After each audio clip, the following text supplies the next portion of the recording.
Hello again and welcome. Today I wanted to talk about a subject that is hard to talk about as a realtor. It's hard to talk about as a dad.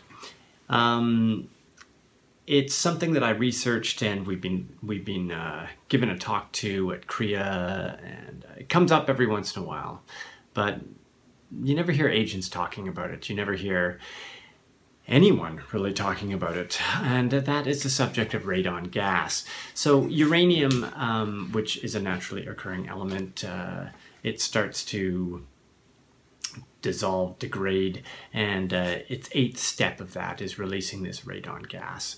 And so it's odorless, it's clear, you never know it's there.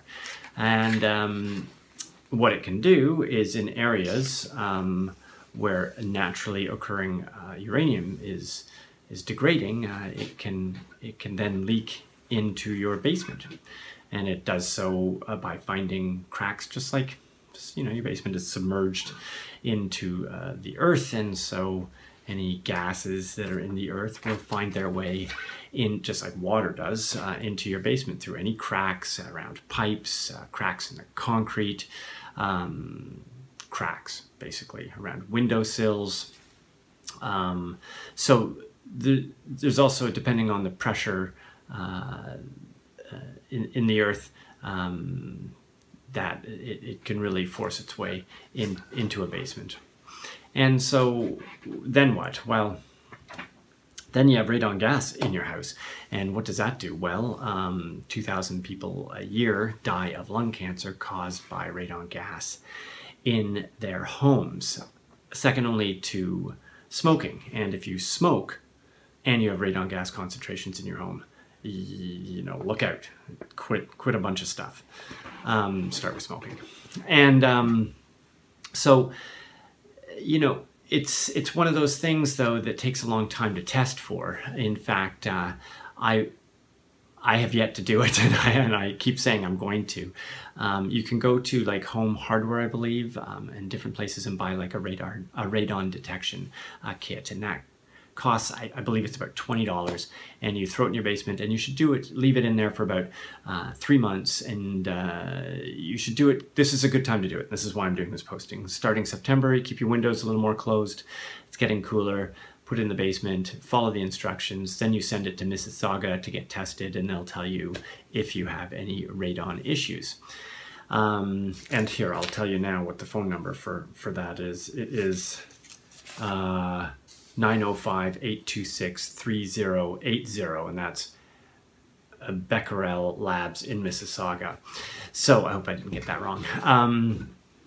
So then the question is going to be, what do I do once I have detected radon? Well, seal all those cracks. That's the first thing you can do. And there are professionals also that you can contact if there are major issues. You can also, when you're pouring concrete or repouring your concrete, you can put deep pressuring or ventilation kind of systems in your slab. There's all sorts of different things you can do. Those things really, require you to either do it in advance of building your house, which is interesting. We're doing a major renovation of the house, and if we have radon, well, it's a good opportunity to do that. So I'm going to go out and do the test, and I'll let you know later how it all worked out. But that's how you try to repair it. After reading all the documentation myself, and there's a CREA handbook on this, and if you contact me, then I would be happy to provide it to you. Sometimes it gets a little depressing. If you do have a real issue, it can get very expensive to remediate, and very complicated to remediate, and time consuming and all of that. So it's kind of a depressing subject in some ways if you have a real issue. It's suspected that only about 10% of homes have that issue, but